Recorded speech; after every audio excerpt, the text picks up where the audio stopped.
एक महज 13 साल की लड़की अपने दो प्रेमियों के साथ मिलकर अपने मां की हत्या कर देती है और हत्या कुछ इस सातिराना ढंग से करती है कि किसी को कानों कान खबर नहीं होती। उस मां का अंतिम संस्कार कर दिया जाता है और संस्कार करने के बाद जितने नात रिश्तेदार थे सब अपने अपने घर चले जाते हैं। समय बीतता जाता है, 1-2 सप्ताह बीत जाता है, लेकिन एक दिन ऐसा कुछ घटित हो जाता है जिससे कि वह लड़की और उसके दोनों प्रेमी सलाखों के पीछे चले जाते हैं। दोस्तों, कहा जाता है कि कोई भी आरोपी हत्यारा कितना भी चालाक क्यों ना हो, लेकिन वह हत्या करने के बाद कोई ना कोई सबूत जरूर छोड़ जाता है।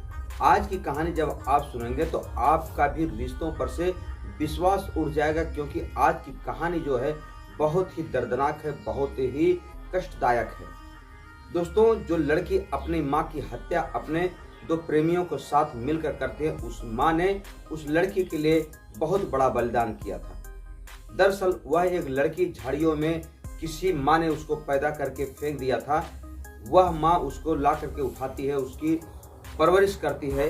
परवरिश करने के बाद जब वह 13 साल की हो जाती है तब उसको वह पढ़ाने के लिए एक अच्छे स्कूल में ले जाने के लिए दिन रात मेहनत करती है। लेकिन वह लड़की के सर पर इश्क का बुखार इस कदर चढ़ गया था कि वह अपनी मां की रोक टोक करने वाली जो चीज होती है, जो एक बेड़ी थी, उसको वह तोड़ने का प्रयास करती है और एक दिन अपने दोनों प्रेमियों के साथ मिलकर के अपनी मां की हत्या कर देती है। दोस्तों, जब आप पूरी कहानी को सुनेंगे तो आप भी सोचने पर मजबूर हो जाएंगे कि आज के समय में किसी की सहायता करें तो करें कैसे। अगर आप किसी के सच्चे दिल से सहायता करेंगे तो यकीनन आपके साथ आने वाले समय में कुछ ऐसा घटित हो जाता है जिससे का लोगों का विश्वास उड़ जाता है।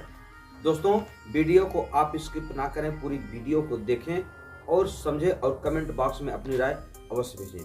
तो आइए जानते हैं कहानी शुरू से लेकर आखिर तक। नमस्कार, प्रणाम। मैं मोनू भारद्वाज हृदय तल की गहराइयों से आपका हार्दिक स्वागत करता हूं। दोस्तों, आज की जो सच्ची घटना लेकर आया हूं, यह घटना है उड़ीसा का एक जिला पड़ता है गणपति और गणपति का एक इलाका पड़ता है भुवनेश्वर।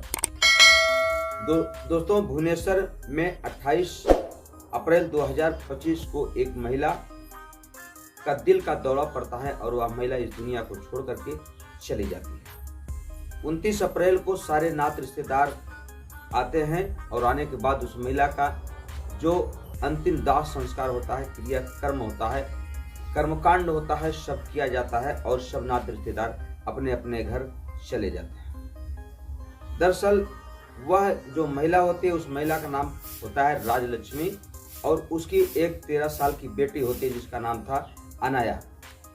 दोस्तों, अब जितने भी लोग थे सब उस अनाया के ऊपर अपने तरीके से प्रतिक्रिया जाहिर कर रहे थे कि एक ही माँ थी जो कि विधवा थी, किसी तरीके से अपने बच्चे को पढ़ाना चाहती थी, लिखाना चाहती थी, काफ़ी मेहनत करती थी, लेकिन इसके सर से भी अब जो माँ का साया था वह उठ गया था। दोस्तों, आइए थोड़ा कहानी को शुरू से जानते हैं। दरअसल 13 साल पहले जो राजलक्ष्मी थी अपने पति के साथ कहीं पर गई हुई थी और शाम के वक्त आ रही थी।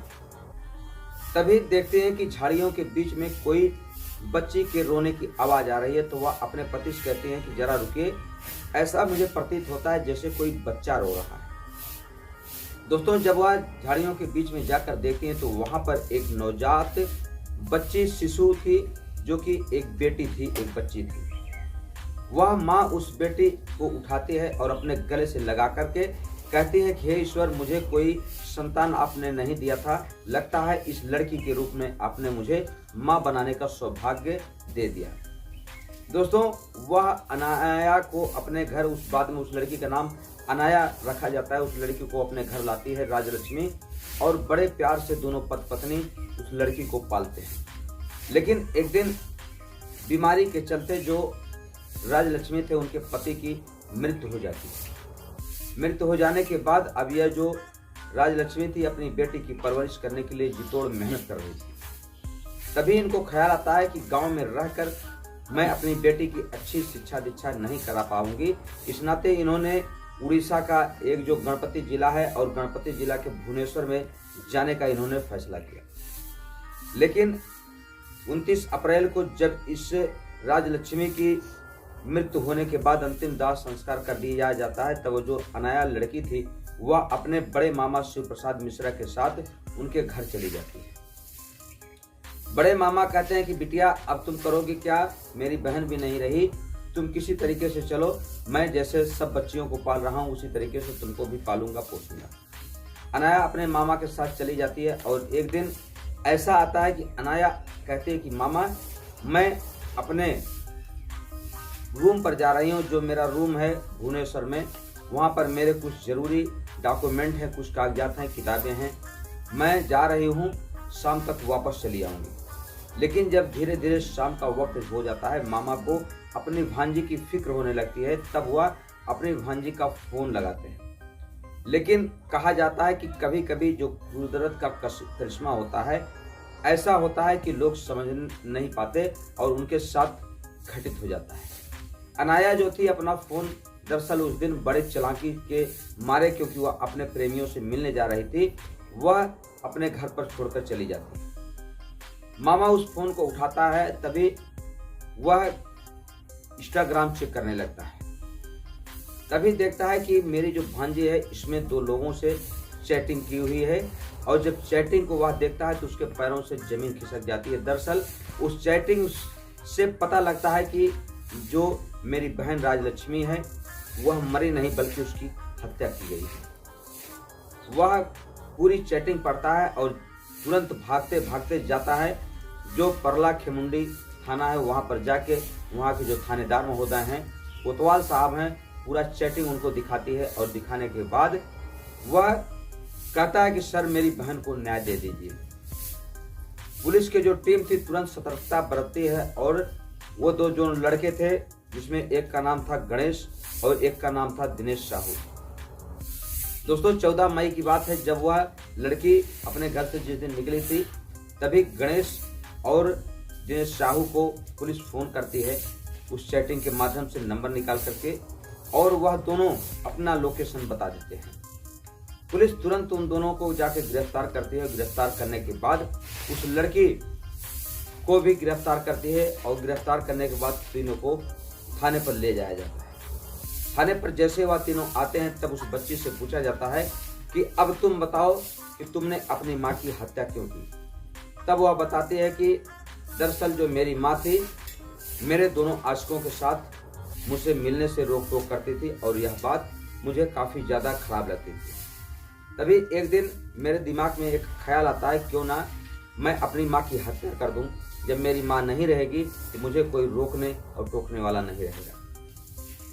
दोस्तों उसके बाद जब पूछा जाता है कि आखिर तुमने इतना बड़ा कदम कैसे उठा लिया, तब वह बताती है कि जो दोनों मेरे प्रेमी हैं दिनेश और गणेश, मैं दोनों से बात करते हूँ कि तुम ऐसा करो कि जो नींद की गोलियाँ हैं वह ला करके मुझे दे दो और लाने के बाद मैं अपनी माँ को खिला दूंगी। ठीक प्लान के मुताबिक उनका प्रेमी उनको नींद की गोलियां ला कर देता है। लाने के बाद वह 28 अप्रैल को अपनी माँ को खाने में मिलाकर खिला देती है। जब माँ खाना खाने के बाद सो जाती है, नींद की गोली का असर हो जाता है, तब वह अपने दोनों प्रेमियों को बुलाते हैं और बुलाने के बाद अपनी माँ के चेहरे को ढक करके तकिया से और उनकी हत्या कर देते हैं, यानी कि सांस थमा देते हैं। एक माँ जो अपनी बेटी के लिए एक लवारिस बेटे को उठा करके अपने आंचल की ममता के तले उसको पालती है, पोसती है, वही बेटी अपने निजी स्वार्थ के लिए अपनी माँ के जान की दुश्मन बन जाती है, सिर्फ अपने 2 प्रेमियों के साथ। दरअसल उसके माँ के गांव में कुछ प्रॉपर्टी थी और वह जो दोनों लड़के थे गणेश और दिनेश, दोनों काफ़ी चालाक किस्म के थे। उन्होंने सोचा अगर इसकी माँ मर जाएगी तो पूरी प्रॉपर्टी इस अनाया के नाम से हो जाएगी। जब अनाया के नाम से हो जाएगी तो हम दोनों लोग इससे धीरे धीरे करके इसकी पूरी प्रॉपर्टी हासिल कर लेंगे। दोस्तों दिनेश और गणेश दोनों को जेल भेज दिया गया है, क्योंकि वह दोनों बालिग हैं, लेकिन जो अनाया है उसको सुधार गृह केंद्र भेज दिया गया है। लेकिन एक लड़की जो कि महज अभी 13 साल की है, उसका विकास इस तरीके से इतनी घिनौनी हरकत कैसे कर सकता है कोई। और उस माँ के लिए जिस माँ ने अपने पति कि मृत्यु हो जाने के बाद घरों में चूल्हा चौका बर्तन करने के बाद अपनी बेटी को पढ़ाने के लिए एक सपना सजा हुआ था। दोस्तों, आज की कहानी वास्तव में इतनी दर्दनाक है कि इस कहानी को बताते वक्त मुझे खुद ही अल्फाज मेरे छूट जा रहे हैं मुंह से कि मैं क्या अल्फाज आपके सामने पेश करूं। दोस्तों, वैसे आप इस लड़की के बारे में क्या कहना चाहेंगे कमेंट बॉक्स में अवश्य लिखें। तो दोस्तों, आपसे एक पुनः रिक्वेस्ट कि अगर आप हमारे चैनल पर नए विजिट कर रहे हैं तो चैनल को सब्सक्राइब करें, दोस्तों में शेयर करें और कमेंट बॉक्स में अपनी राय अवश्य भेजें। तो दोस्तों, मिलते हैं आपसे अगले वीडियो में। तब तक के लिए आप अपना ख्याल रखें। जय हिंद, जय भारत, हर हर महादेव।